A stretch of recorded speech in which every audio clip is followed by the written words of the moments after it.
তো বন্ধুরা, আজ থেকে আমি এই চ্যানেলে এক নতুন অ্যানিমে সিরিজ শুরু করতে যাচ্ছি, যার মধ্যে আমাদের দেখানো হবে জো ইয়াং নামের একটি ছেলের গল্প।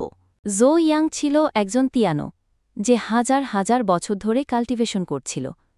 তবে এতদিনেও সে ডু কিউয়ের প্রথম ধাপ অর্থাৎ কিউ রিফাইনিং স্টেজ থেকে বেরোতে পারেনি, আর সে এখনও লোয়ার রিয়ালমে আটকে আছে। তার গুরু এবং তার বাকি সকল শিষ্য ইতিমধ্যেই প্রমোশন পেয়ে আপার রিয়ালে চলে গেছেন। এই গল্পে আমরা দেখব কিভাবে জো ইয়াং আপার রিয়ালে যাওয়ার জন্য তার যাত্রা শুরু করে। আমি আশা করি তোমরা এই সিরিজটি খুব পছন্দ করবে। এই সিরিজের এপিসোডগুলো প্রতিদিন আসবে, তাই এখনই এই চ্যানেলটি সাবস্ক্রাইব করে নাও। গল্পের শুরুতে আমাদের 1,00,000 বছর আগের একটি দৃশ্য দেখানো হয়, যখন তিয়ালি ইনসেক্ট কাল্টিভেশন জগতের সবচেয়ে বিখ্যাত গোষ্ঠী ছিল। সেই গোষ্ঠীর মাস্টার ছিলেন জো টিং টং, যিনি তখনই প্রমোশন পেয়ে আপার রিয়ালে যাওয়ার জন্য প্রস্তুত ছিলেন। তাই তিনি তার সমস্ত ছাত্রদের, ইনক্লুডিং জো ইয়াং, বলেছিলেন, তোমরা সবাই অনুশীলন চালিয়ে যাও, আর যতটা সম্ভব চেষ্টা করো কিউ রিফাইনিং রিয়ালম ভেঙে ফেলার জন্য। এই কথা বলেই তিনি চলে যান। এরপর সময় কেটে যায় এবং 10,000 বছর পেরিয়ে যায়। বুফাও তখন প্রমোশন পেয়ে গিয়েছিল এবং সেও আপার রিয়ালে যেতে চলেছিল। তাই সে তার জুনিয়র জো ইয়াংকে বলল, আমি এখন আপার রিয়ালে যাচ্ছি, তাই এই সেক্টের দায়িত্ব আমি এখন তোমার উপর ছেড়ে যাচ্ছি। তুমি এখন কঠোর অনুশীলন চালিয়ে যাও এবং যত তাড়াতাড়ি সম্ভব কিউ রিফাইনিং রিয়ালমের ব্যারিয়ার ভেঙে ফেলার চেষ্টা করো। এই কথা শুনে জো ইয়াং খুবই হতাশ হয়ে পড়ে, কারণ তার শক্তি বুফার থেকেও বেশি ছিল। তবুও সে এখনও প্রমোশন পায়নি। এরপর কেটে যায় আরও 300 বছর। তবুও জো ইয়াং এখনও প্রমোশন পায়নি, অথচ তার ছাত্ররাই একের পর এক প্রমোশন পাচ্ছিল। পো নামের একটি মেয়ে, যে জো ইয়াংয়ের ছাত্রী ছিল, সেও প্রমোশন পেয়ে যায়। সে তার গুরু জো ইয়াংকে বলে, আপনি অনুশীলন চালিয়ে যান আর যত দ্রুত সম্ভব কিউ রিফাইনিং রিয়ালমের ব্যারিয়ার ভেঙে প্রমোশন পাওয়ার চেষ্টা করুন। এরপর কেটে যায় আরও 50,000 বছর। তবু জো ইয়াং এখনও প্রমোশন পায়নি। তার সেক্টের সব ছাত্রই প্রমোশন পেয়ে গিয়েছিল। এমনকি একদিন একটা পুরনো গাছও প্রমোশন পেয়ে যায়, যেটা এখন ডেমন ট্রিতে রূপান্তরিত হয়েছে, আর সেই গাছটাও আপার রিয়ালে যেতে শুরু করে। যাওয়ার সময় সে জো ইয়াংকে বলে, তুমিও তাড়াতাড়ি প্রমোশন পেয়ে ওপরের জগতের দিকে আসার চেষ্টা করো। জো ইয়াং এতে ভীষণ রেগে যায় আর গাছটার দিকে একটা জিনিস ছুঁড়ে মারে। তবে ততক্ষণে গাছটা আপার রিয়ালে চলে যায়। এখন জো ইয়াংয়ের সেক্টে একমাত্র একজনই বেঁচে থাকে, একজন সাফাই কর্মী। সে বলে, আমাদের গ্রেট গ্র্যান্ডমাস্টার জো ইয়াং এখনও আমাদের সঙ্গেই আছেন, কারণ তিনি এখনও কিউ রিফাইনিং স্টেজে আটকে আছেন। কিন্তু তখন হঠাৎ করেই সেই সাফাই কর্মীও প্রমোশন পেয়ে যায়। সে এতে খুব খুশি হয়ে যায়, আর সেও আপার রিয়ালের পথে রওনা দেয়। জো ইয়াং এটা দেখে পুরো হতবাক হয়ে যায়। সে ভাবে, একজন সাফাই কর্মীও ওপরে চলে গেল, কিন্তু আমি এখন এখানে আটকে আছি। সে ভাবে, আমার সব ভাই ও ছাত্ররা প্রমোশন পেয়ে আপার রিয়ালে চলে গেছে, এখন শুধু আমিই বাকি আছি। তাই এবার প্রমোশন পাওয়ার পালা আমারই হওয়া উচিত। কিন্তু জো ইয়াং প্রমোশন পায় না, বরং তার কুকুরটা প্রমোশন পেয়ে যায়, আর সেও আপার রিয়ালে যায়। এটা দেখে জো ইয়াং ভীষণ রেগে যায়। সে চিৎকার করে বলে, আমি কাল্টিভেশন করতে করতে 90,000 বছর পার করে ফেললাম, তবুও আমি এখনো এখানে আটকে আছি। এবার সে সিদ্ধান্ত নেয় একা একান্তে গিয়ে কাল্টিভেশন করবে। যেতেই হবে আমাকে, চাই সে কিউ রিফাইনিং লেভেলের ব্যারিয়ার ভাঙার জন্য আমাকে একা একান্তে অবস্থায় যত বছরই কাটাতে হোক না কেন, আমি প্রমোশন হবই হব। এই বলে জো ইয়াং এক গুহার ভিতরে গিয়ে কাল্টিভেশন শুরু করে। কিন্তু তখনই আমরা দেখি, কেউ একজন সেই গুহার মুখে একটি শক্তিশালী সিল লাগিয়ে দেয়, যাতে জো ইয়াং আর বাইরে বের হতে না পারে। এরপর গুহার ভিতরে কাল্টিভেশন করতে করতেই কেটে যায় 10,000 বছর। এদিকে পৃথিবীর ওপর অনেক কিছুই বদলে গেছে। তিয়ালি সেক্ট এখন একটা সাধারণ সেক্টে পরিণত হয়েছে, যেটি এখন বিলুপ্ত হবার মুখে। সেই সেক্টে এখন মাত্র কয়েকজন ছাত্রছাত্রী বেঁচে আছে। এই তিয়ালির বর্তমান নেতৃত্বে আছে লিন কিং ইউ। আজ হঠাৎ করে ইয়ানশান সেক্ট থেকে একজন রাজপুত্র আসে। তার সঙ্গে একজন অভিজ্ঞ এল্ডারও ছিল, আর তার নাম ছিল লিও ইয়াংকিং। সে লিন কিং ইউকে বিয়ে করতে চায়, তাই জোর করে সে তিয়ালিতে ঠেকে পড়ে এবং কিং ইউকে বলে, যদি তুমি আমাকে বিয়ে করো, তবে আমি তোমার তিয়ালি সেক্টকে বাঁচিয়ে রাখব। আমি নিশ্চিত করব এই সেক্ট কখনো ধ্বংস না হয়। আমি খুব শিগগিরই ইয়ানশান সেক্টের চিফ হব, আর তুমি হবে আমার রানী। কিন্তু যদি তুমি আমাকে বিয়ে না করো, তাহলে আমি তোমার সেক্ট এবং এর সব শিষ্যকে ধ্বংস করে দেব। লিন কিং ইউ জানত যে লোকটা কতটা সে একজন নিকৃষ্ট মানুষ। লিন কিংইউ রাগে বলে, আমি কখনোই তোমাকে বিয়ে করব না। তারপর সে তলোয়ার বের করে ফেলে আর বলে, তুমি আমাকে নিজের স্ত্রী বানানো স্বপ্ন দেখা বন্ধ করো। ইয়াংকিং তখন তার এল্ডারকে আদেশ দেয় লিন কিংইউর ওপর আক্রমণ করতে, কিন্তু এল্ডাররা লিন কিংইউকে মেরে ফেলতে অস্বীকার করে। কিন্তু কি আর করার, যেহেতু রাজকুমার তো কথা শুনতেই হবে, তো সেজন্য তারা তবুও তারা দুজন তার সঙ্গে লড়াইয়ে নেমে পড়ে। তারা লিন কিংইউকে আক্রমণ করার চেষ্টা করে, কিন্তু কিংইউ একের পর এক আঘাত এড়িয়ে যেতে থাকে। তবে এল্ডাররা ছিল খুবই শক্তিশালী। তারা এক পর্যায়ে লিন কিংইউর তলোয়ার ছুঁড়ে দূরে ফেলে দেয়। কিংইউ দৌড়ে গিয়ে আবার তার তলোয়ার তুলে নেয়।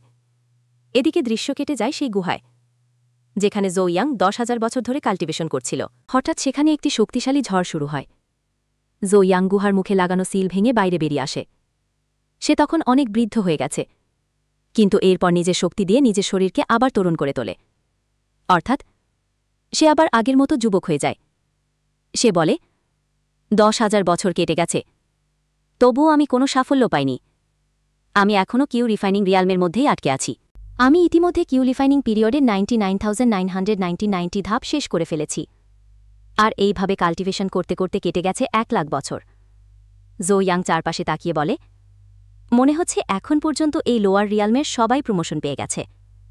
এখন এখানে কেউই বাকি নেই, কারণ আমি চারপাশে কোনো মানুষের নিঃশ্বাসও টের পাচ্ছি না। সে আরও বলে, এখানে হয়তো একটা সেক্টর টিকে নেই, আর চারপাশে কোনো গার্ডিয়ানদের নিঃশ্বাসও নেই। এমনকি আমার ওয়ান জিন প্যাভিলিয়ন, ইম্পেরিয়াল বেস্ট কোর্টিয়ার আর ডিভাইন ট্রেজার হল সবই হয়তো ধ্বংস হয়ে গেছে।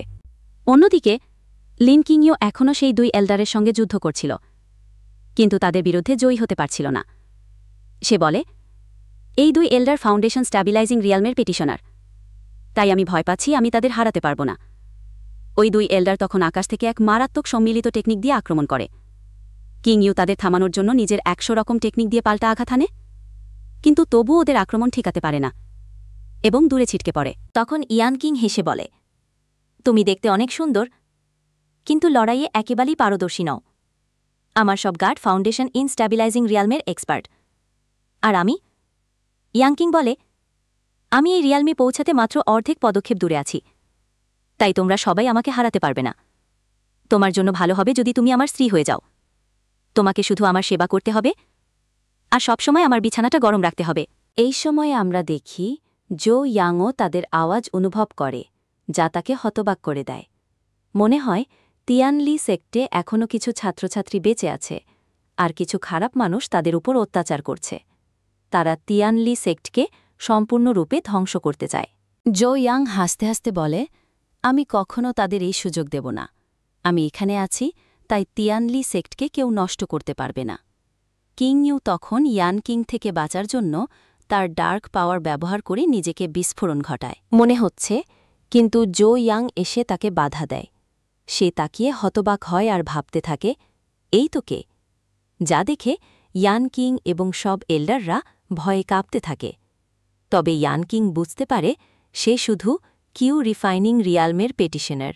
সেজন্য সে জো ইয়াংকে বলে, তুমি হঠাৎ এখানে এসে আমাকে ভয় দেখিয়েছ। আমি ভাবছিলাম তুমি কোনো এক্সপার্ট, কিন্তু তুমি তো শুধু কিউ রিফাইলিংয়ের পেটিশনার। একজন এল্ডার বলে, আজ তুমি এই মেয়েকে বাঁচাতে পারবে না। তুমি আমাদের ইয়াংসং সেক্টের শক্তি জানো না, এখন থেকে দূরে সরো। কিন্তু জুই আং বলে, তোমাদের সাহস কিভাবে হয় আমার সেক্টে এসে ঝামেলা করার? আমার মনে হয় তোমরা বেঁচে থাকতে চাও না। কেন, জীবনের উপর থেকে মায়া উঠে গেছে, তাই তো? তাহলে সমস্যা নেই, আমি তোমাদের ইচ্ছা পূরণ করে দিচ্ছি। তখন রাজকুমারের পক্ষ থেকে একটা এল্ডার বলল, রাজকুমার, এখানে আপনার কিছু করার দরকার নেই, আমি একে সামলে নেব। তখন আরেকটা এল্ডার বলল, তোমার একে সামলানোর প্রয়োজন নেই, আমি এর সাথে কিছু সময় খেলতে চাই। তারপর সেই এল্ডার সুই আনকে অ্যাটাক করতে আসে, কিন্তু সে তার এক আঙ্গুলের ম্যাজিকের সামনেও টিকতে পারে না, দূরে গিয়ে নষ্ট হয়ে যায়। তার জাদু দেখে তারা সবাই ভয় পেয়ে যায়, এ কাঁপতে লাগল, তার হাত পা কাঁপতে শুরু করল। সেই জো ইয়াংকে বলল, আমাকে মারো না, আমি তোমাকে গোল্ড কোড দিতে পারি। তারপর বাকি থাকা আরেকজন এল্ডারের সঙ্গে তারা সেখান থেকে পালাতে শুরু করল। সে বলল, তার শক্তি কিভাবে এত বেশি হতে পারে? সে তার রিয়ালম লুকিয়ে রেখে আমাদের মূর্খ বানিয়েছে। আসলে সে কোন রিয়ালমে আছে? জো ইয়াং বলে, আমি তো তোমাদের আগেই বলেছি আমি শুধু কিউ রিফাইলিংয়ের পেটিশনার। তারপর সে তাদের পিছনে দৌড়াতে শুরু করল। ইয়ান কিং এল্ডারের সঙ্গে ধাক্কা লাগিয়ে নিচে পড়ে গেল। ইয়ান কিং পড়ে যায়, আর জো ইয়াং তার সামনে এসে বলে, তুমি এত দ্রুত কোথায় যাচ্ছ? তারা দুজন হাঁটু গেড়ে বসে জো ইয়াংয়ের কাছে ক্ষমা চাইতে শুরু করে। ইয়ান কিং বলে, আজ আমাকে ছেড়ে দাও, আমি আর কখনো কোনো মেয়ের ওপর খারাপ চোখ রাখব না। তার ভেতরে সে ভাবছে, আমাকে এখনই এখান থেকে বের হতে হবে। আমি আবার পুরো প্রস্তুতি নিয়ে ফিরে আসব, আর এই মানুষটাকে ধ্বংস করে দেব। জো ইয়াং জানে ইয়ান কিং একজন খারাপ মানুষ। সেজন্য সে তাকে বলে, যদি আজ আমি একান্তবাস থেকে বের হইতাম না, তাহলে তুমি কি তিয়ানলি সেক্টকে বাঁচাতে? আমি মনে করি তুমি সেক্টটাকে পুরোপুরি ধ্বংস করে দিতেই, এখানকার সব ছাত্রদেরও মেরে ফেলত। ইয়ান কিং বলে, সিনিয়র, আমি জানি আপনি কোর ফাউন্ডেশন রিয়ালমের এক্সপার্ট। আপনি শুধু কিউ রিয়ালমের বাসিন্দা হিসেবে ভাব দেখাচ্ছেন। যদি তুমি আমার বাবার সাথে লড়াই করতে পারো। জো ইয়াং তাকে বলে, তুমি চিন্তা করো না, আমি তোমাকে মারার পর তোমার বাবাকেও খুঁজে বের করব। এবার সে তার শক্তি দিয়ে ইয়ান কিংয়ের মনে অনেক বেশি ভয় সৃষ্টি করতে শুরু করে, যা তাকে অনেক কষ্ট দেয়, এবং সে কিছু মুহূর্তের মধ্যেই মারা যায়। ইয়ান কিংয়ের ভয়ে খুব আতঙ্কিত হয়ে পড়ে। জো ইয়াং তার দিকে এগোতেই এল্ডার বলে, আমাকে মারো না। জো ইয়াং বলে, তোমাকে এখনই মারব না, তুমি আমাকে তোমাদের ইউশা সেক্টে নিয়ে যাও। এটা শুনে এল্ডার বেশ অবাক হয়। এখন আমরা ইউশা সেক্টের একটি দৃশ্য দেখতে পাই, যেখানে ইউশা সেক্টের ছাত্ররা প্রশিক্ষণ নিচ্ছিল। তখন হঠাৎ একটি ঝড় ওঠে। ছাত্ররা এ ব্যাপারে বেশ অবাক হয়। সেই সময় আকাশ থেকে তীব্র বজ্রপাত হয়, যার ফলে আরও অনেকেই মারা যায়। ওরা যায় এবং ইউশা সেক্টের অনেক অংশ ধ্বংস হয়ে যায়। ইউশা সেক্টের নেতা লিও তার কিছু শিষ্যের সঙ্গে সেখানে আসে, এবং তার সেক্টের এমন দুরবস্থা দেখে খুব বিস্মিত হয়। সে বলে, এখানে কি হয়েছে, এবং আমার সেক্টের এত ক্ষতি কে করেছে? এই সময় জো ইয়াং এসে লিওকে বলে, তুমি কি এই ইউশা সেক্টের প্রধান? লিও জিজ্ঞেস করে, তুমি কে, এবং এখানে কি করতে এসেছ? জো ইয়াং বলে, আমি তিয়ালেন সেক্টের আস্তার, এবং আমি তোমার ছেলেকে মেরে ফেলেছি। এই কথা শুনে লিও খুব শক হয়ে যায়, এবং রেগে গিয়ে বলে, তোমার কি সাহস হয়েছে আমার ছেলেকে মারার? জো ইয়াং বলে, তোমার ছেলেকে আমার সেক্টকে ধ্বংস করার চেষ্টা করেছিল, এই জন্য আজ আমি তোমার পুরো সেক্টটাই ধ্বংস করে দেব। তারপর সে লিওর এক শিষ্যকে নিজের ভ্যাকিউম পাম্প শক্তি দিয়ে নিজের কাছে টেনে গলা চেপে ধরে মেরে ফেলে। এটা দেখে লিও খুব রেগে যায়। সে তার সম্পূর্ণ শক্তি দিয়ে জু ইয়াংয়ের ওপর আক্রমণ করার জন্য এগিয়ে আসে, কিন্তু জু ইয়াং খুব সহজেই তাকে থামিয়ে দূরে ছুঁড়ে ফেলে। লিও বিস্মিত হয়ে বলে, আমি তো কোর রিয়ালমে আছি, আর তুমি শুধু কিউ রিয়ালমে, তবুও কেন আমি তোমার উপর আক্রমণ করতে পারছি না? লিও বলল, তাহলে সত্যি সত্যি বলো, তুমি আসলে কোন স্তরে আছো? জো ইয়াং উত্তর দিল, আমি এখনও প্র্যাকটিস করছি, এবং আমি এখনও শুধু কিউ রিয়ালমেই আছি। এটা শুনে লিও চমকে গেল, তুমি এখনও কম স্তরে আছো, আর আমি কোর রিয়ালমে আছি, তবুও কেন তোমাকে থামাতে পারছি না? তারপর লিও গোপন কৌশল ব্যবহার করে তার মাস্টারকে সাহায্যের জন্য একটি সংকেত পাঠাল। একটু পরেই ইউশান গোত্রের মাস্টার এসে উপস্থিত হলেন। তিনি জু ইয়াংকে বলেন, তুমি এখানে শুধু একজন অজানা, যদিও তোমার শক্তি বেশ ভালো, কিন্তু আজ তুমি আমার হাতে বাঁচতে পারবে না। আমার ইউশা সেক্টের লোকেরা সারা জঙ্গলের রক্ষক, অর্থাৎ এখান থেকে শুধুমাত্র শক্তিশালীরাই বেঁচে থাকে। জু ইয়াং বলল, তুমি একদম ঠিক বলেছ, তুমি একটা ইঁদুরের মতো দুর্বল, আর আমি এক সিংহের মতো শক্তিশালী। মাস্টার রেগে গিয়ে বলল, তুমি শুধু সিভোক রিয়ালমেই আছো, তবু এত অহংকারী হচ্ছ। আজ আমি তোমাকে সুন্দর একটা মৃত্যু দেব। সে একটি ডিস্ক বের করে ফরমেশন চালু করল। লিও বলল, এটা আমাদের ইউশান সেক্টের শীর্ষস্থানীয় ফরমেশন, যাকে 7 মার্ডার ফরমেশন বলা হয়। এর এক আঘাতেই কেউ মরে যেতে পারে। যদিও তুমি নেসেন্ট সোল রিয়ালমেই থাকো, আজ তুমি এখানেই মরবে। কিন্তু জু ইয়াং তার সেক্টের এক আঘাতে তাকে মেরে ফেলে। আঘাতটি এত দ্রুত ছিল যে লিও দেখতে পায়নি, আর তাই মারা যায়। জো ইয়াংয়ের শর্টের আঘাত, তার নাম ছিল ওল্ড রকেট, এবং সে নিজের তরোয়াল হাতে নিয়ে বলল, আমরা অনেক দিন ধরে মানুষ মারছি, তাই আজ আমরা একটি ভালো শিকার করব। ইউশান গোষ্ঠীর মাস্টার ওই তরোয়ালটি দেখে অবাক হয়ে গেল, কারণ তরোয়ালের ধার এতটা তীব্র ছিল যে একবারেই লিওকে মেরে ফেলে। তাই সে ভেবে নিছিল তার কাছে যে এই 5 কলার্ড মার্থাল তরোয়াল আছে সেটি 1000 বছরের পুরনো সেরা তরোয়ালের মতো মনে হচ্ছে। কিন্তু সে এই কথাও নিয়ে অবাক ছিল যে জু ইয়াং শুধু কিউ রিফাইনিং রিয়ালমেই থাকা সত্ত্বেও এত শক্তিশালী তরোয়াল কিভাবে ব্যবহার করতে পারে। সে সিদ্ধান্ত নিল আজ এই তরোয়ালটি ছিনিয়ে নিতে হবে। তারপর সে নিজের শক্তি ব্যবহার করে ফরমেশন চালু করল এবং জু ইয়াংয়ের ওপর ইভিল স্পিড নামের আক্রমণ করল। জু ইয়াং তার তরোয়াল দিয়ে সেই স্পিড আক্রমণের প্রতিহত করল, ফলে স্পিড আক্রমণ বন্ধ হয়ে গেল এবং তার তরোয়ালের শক্তি সেই মাস্টারের মতো বেড়ে গেল। এটি দেখে মাস্টার ভয়ে কেঁপে উঠল এবং চারদিকে একটি রক্ষামূলক শিল্ড তৈরি করল। কিন্তু তরোয়ালের শক্তি এতটাই প্রবল ছিল যে সেই শিল্ডটিও ভেঙে ফেলল, আর মাস্টার আহত হয়ে পড়ে গেল। মাস্টার জু ইয়াংকে বলল, আমি একদম ভাবিনি যে আমার পুরো ইউশা সেক্ট মিলেমিশে হলেও একটা কিউরি ডিফাইনিং রিয়ালমের প্র্যাকটিশনারকে মারতে পারবে না। তবে তোমাকে এত তাড়াতাড়ি খুশি হতে হবে না, এখনও সব শেষ হয়নি। এবার সে আবার একটি ফরমেশন সক্রিয় করে এবং সেখানে একটি ড্রাগন বিস্টকে বের করে আনে। জু ইয়াংকে বলে, এটা একটি মেইনড এবং হাইগ্রেড স্পিড বিস্ট যা নেসেন্ট সোলের পিক পেটিশনাররাও মোকাবিলা করতে পারে না, তাই আজ তুমি আমার হাতে মারা যাবে। জু ইয়াং বলে, তোমার সেক্ট এতটা দুর্বল নয়, তুমি আসলে তোমার সেক্টকে রক্ষা করার জন্য এমন একটি বিস্টও পালিয়ে রেখেছ। ড্রাগন বিস্টটি এখন জু ইয়াংয়ের ওপর আক্রমণ করে, কিন্তু জু ইয়াং তার তরোয়ালের এক আঘাতে ওই ড্রাগন বিস্টকে অনেক টুকরো করে ফেলে। এটি দেখে মাস্টার খুব ভয় পড়ে যায় এবং বলে, আমার এই বিস্টকে হারানো অসম্ভব, আজ পর্যন্ত কেউ এটি পরাজিত করতে পারেনি। ড্রাগন বিস্টের শেষ হয়ে যাওয়ার পর ওই মাস্টারের এনার্জিও শেষ হয়ে যায় এবং সে মারা যায়, কারণ তার স্পিড ড্রিগ বিস্টের সাথে যুক্ত ছিল। জু ইয়াং বলে, আমি 10,000 বছর একান্তবাসে ছিলাম, তাই বিশেষ কিছু খাইনি, কিন্তু আজ আমি এই ড্রাগনের পোড়া মাংসের স্বাদ নিতে পারি। তখনই সেখানে কিং ইউ কিছু সৈন্যের সঙ্গে এসে হাজির হয় এবং জু ইয়াংকে বলে, মাস্টার, আমি এখানে আপনার সাহায্যে এসেছি। কিন্তু সে দেখে পুরো সেক্ট ধ্বংস হয়ে গেছে এবং জিজ্ঞেস করে, মাস্টার, এই সব কি আপনি করেছেন? জু ইয়াং বলে, আমি আমার তিয়ালেন সেক্টকে আবার পৃথিবীর নাম্বার 1 সেক্ট বানাব। কিং ইউ মনে মনে ভাবতে থাকে সে সত্যিই মহান এবং এই পৃথিবীর সব নিয়মকানুনের বাইরে। তারপর সবাই ঘুটন মোড়া সম্মান জানিয়ে তাকে মাস্টার বলে ডাকতে শুরু করে। এরপর আমরা দেখতে পাই জু ইয়াংয়ের ছাত্ররা জশাকে সেক্টের সব ট্রেজার বাইরে নিয়ে আসা হয়েছিল।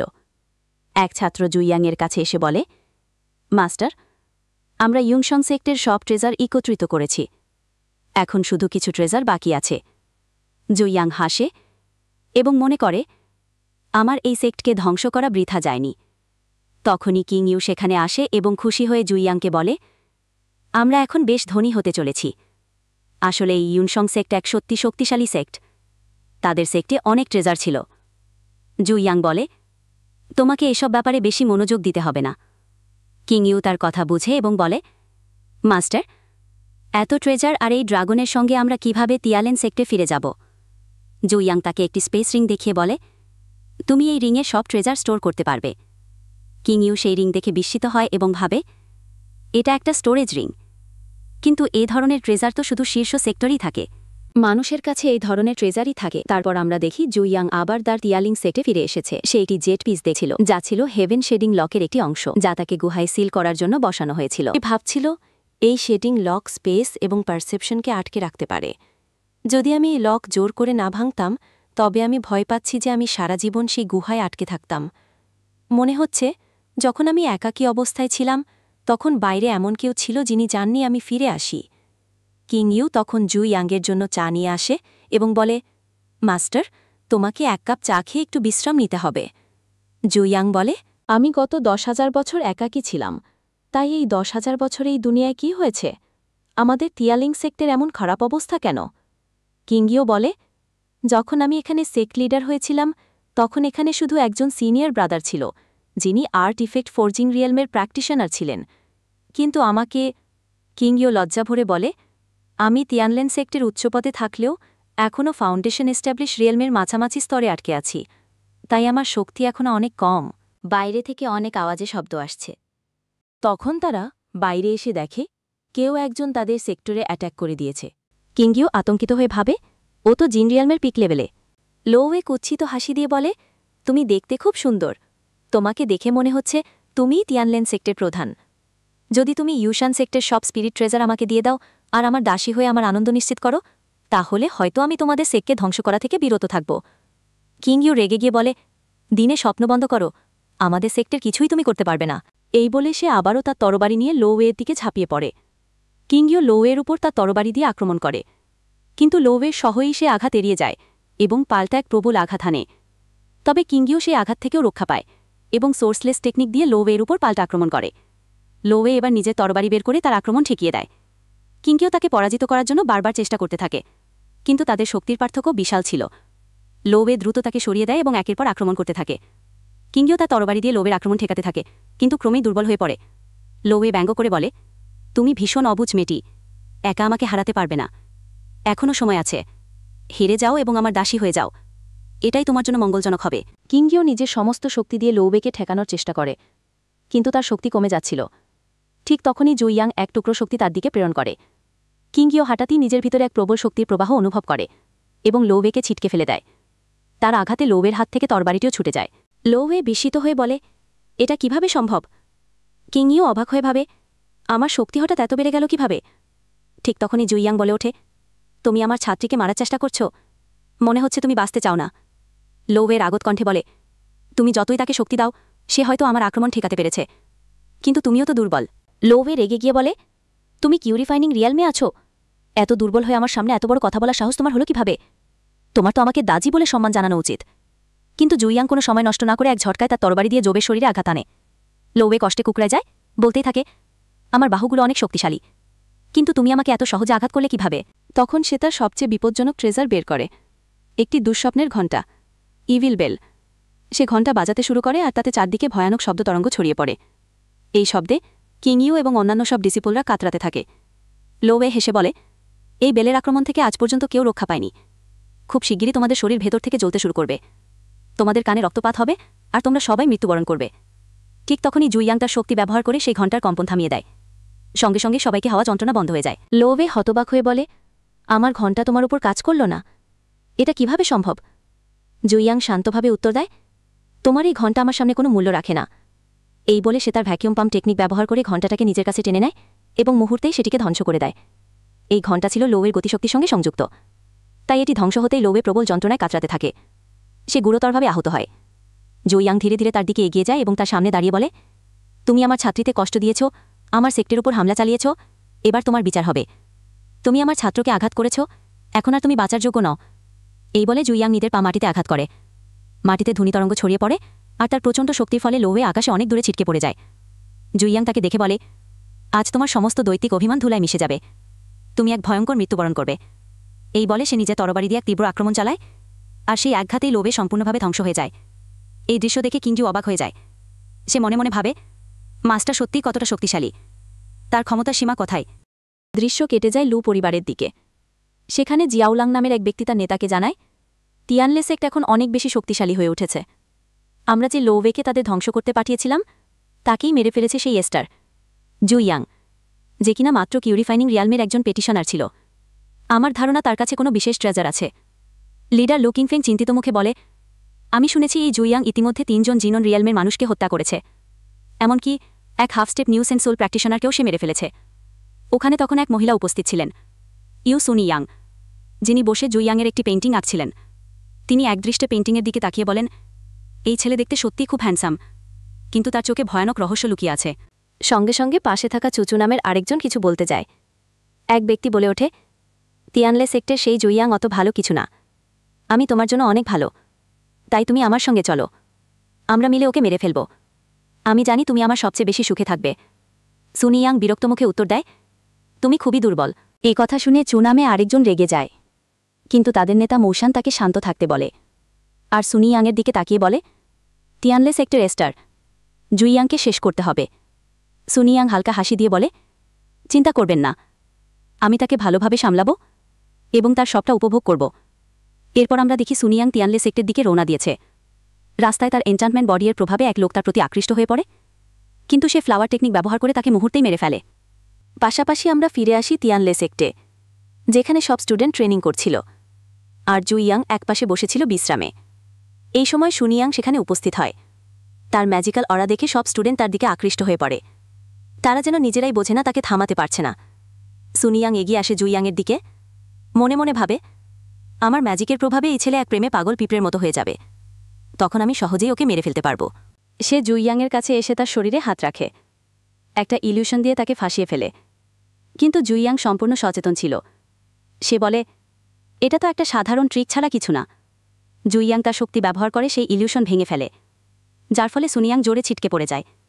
জুইয়াং তখন হালকা হাসি দিয়ে বলে, তুমি ভেবেছিলে এই সামান্য ইলিউশন দিয়েই আমাকে শেষ করতে পারবে?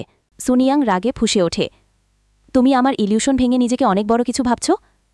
ঠিক আছে, তাহলে আজ আমি তোমাকে আমার আসল ক্ষমতা দেখাব, যা দেখে বুঝতে পারবে আমার শক্তি কতটা ভয়ঙ্কর। এই কথা বলে সে তার চারপাশে শক্তিশালী এনার্জি ছড়িয়ে দিতে শুরু করে। এক ভয়ঙ্কর যুদ্ধের সূচনা যেন হতে চলেছে। এবং এখানেই এপিসোড শেষ।